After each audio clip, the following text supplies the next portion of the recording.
Trying to consult Magna Brian Arizari on hand with you as two rough losses here to the Fairfield Stags. And before we get into that, did you just have a race here with one of your players? And you came up a little bit lame.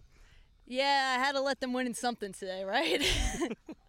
I guess that's all right. Let's break down in game number one.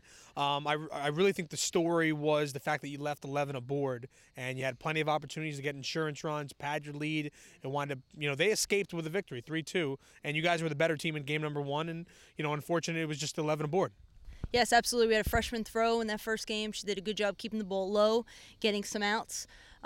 We had plenty of runners, plenty of opportunities, as you said, to score some runs. You just have to do a better job again the bat on the ball, especially with two strikes, get real deep in the count.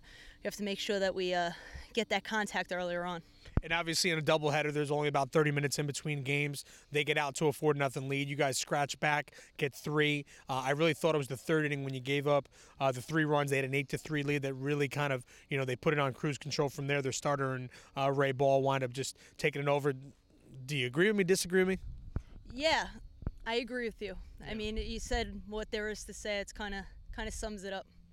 Let's talk a little bit about Caitlin Mead. I know that she's still struggling to get a victory here in the 2012 season, and really it's just that third out that she's got some difficulties doing. So what do you do as a coach to try to just say, hey, you're a great pitcher, let's try to get the third out somehow, because you get the first 2 outs pretty quick. Right, just trying to keep the focus throughout the entire inning.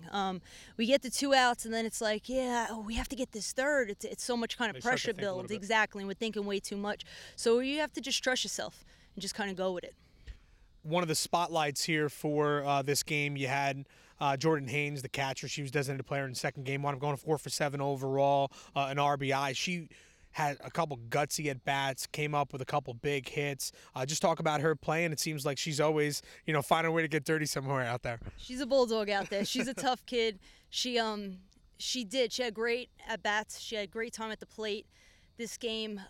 She worked a lot on contact, and it was something that we kind of made a joke out of, eventually. But you have to get up there and look to make contact with the ball. She has enough power that she's going to drive the ball once she makes that contact.